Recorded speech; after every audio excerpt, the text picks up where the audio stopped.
In sports, dribbling is maneuvering of a ball by a single player while moving in a given direction, avoiding defenders' attempts to intercept the ball.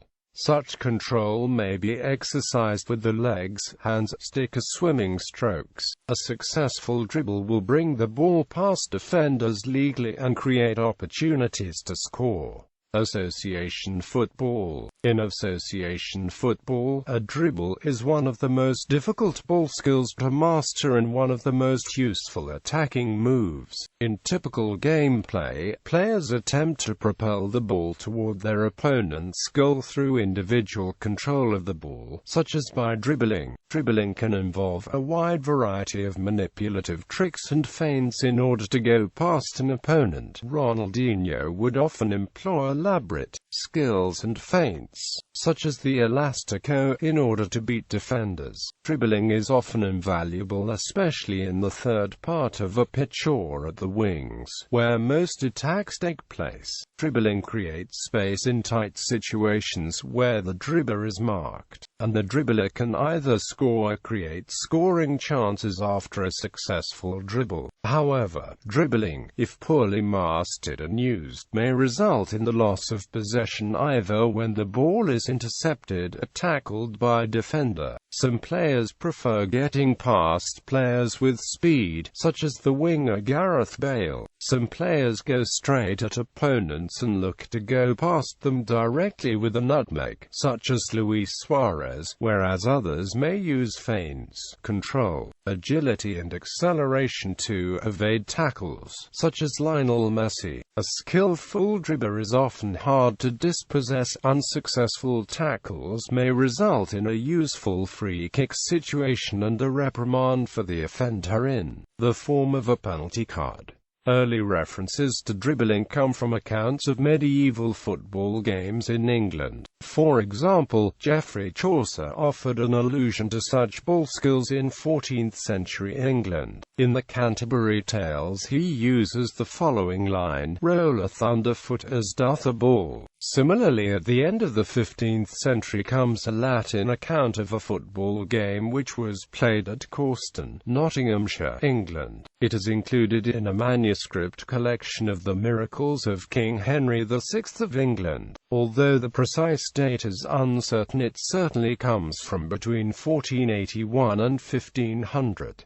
This is the first account of an exclusively kicking game, and the first description of dribbling, a game at which they had met for common recreation, is called by some the football game. It is one in which young men, in country sport, propel a huge ball not by throwing it into the air but by striking it and skillfully rolling it along the ground, and that not with the hands but with the feet, kicking in opposite directions. It is known that dribbling skills were a key part of many 19th century football games at English public schools, with the earliest reference to ball passing coming in 1863. Rules of the Football Association. Basketball. In basketball, dribbling is the legal method of advancing the ball by oneself, as opposed to passing it to another player or shooting for the basket. It consists of bouncing the ball on the floor continuously with one hand while walking or running down the court. James Naismith's original rule said nothing about dribbling, merely stating that passing the ball was the legal way of advancing it. Players soon developed the strategy of passing to themselves, which Naismith himself both endorsed and admired for its ingenuity, and which evolved into the dribble as it is known today. The first known team to dribble was Yale University in 1897. The dribble allows for much faster advancement and thus more opportunities for scoring. It also provides an opportunity for a crafty player on the opposing team to steal the ball in mid-bounce. Once a player stops dribbling the ball and holds it, the player normally must either pass it to another player or take a shot. If the player dribbles and then holds the ball in any way, then continues to dribble, then the referee stops the player, signals either double dribble or carrying, and turns the ball over to the other team. A double dribble may also be called if the player tries to dribble with both hands at the same time. Dribbling should be done with finger pads and the fingers should be relaxed and spread. The wrist should be pushing the basketball, and the forearm should be moving up and down. Skilled ball handlers bounce the ball low to the ground, reducing the risk of a defender reaching in to steal the ball. Adept dribblers can dribble behind the backs,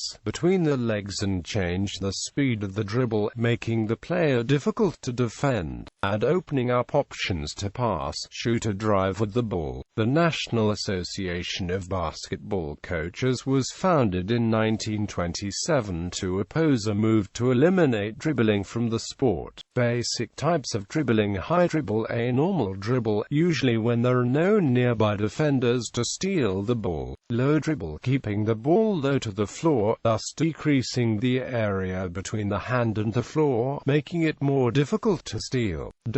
Water polo. In water polo, dribbling is the technique of moving the ball while swimming forward. The ball is propelled ahead of the player with the weight created by alternating arm strokes, and often accompanied by occasional nudges using the nose or forehead. Since ball contact is minimal, this creates advantage for the ball carrier advancing the ball. The defender may not make contact unless the attacker is touching the ball. Using short and rapid arm strokes with high elbows, the dribbling player is often able to shield the ball from tackling attempts by the opposing team, particularly those chasing from behind or approaching adjacently. This aggressive defensive technique ensures any tackling attempts, successful or not, risk potential injury, as the turbulent elbow motion is considered illegal by FINA, and so a defending player must avoid contact in his attempts to steal the ball from the dribbler.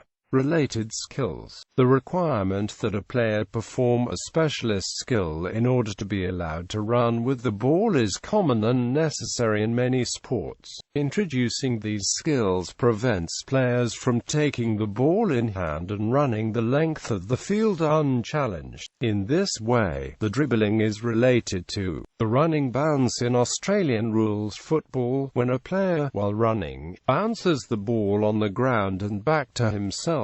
The bounce in Gaelic football, essentially the same move as the running bounce but with a spherical ball. The solo in Gaelic football.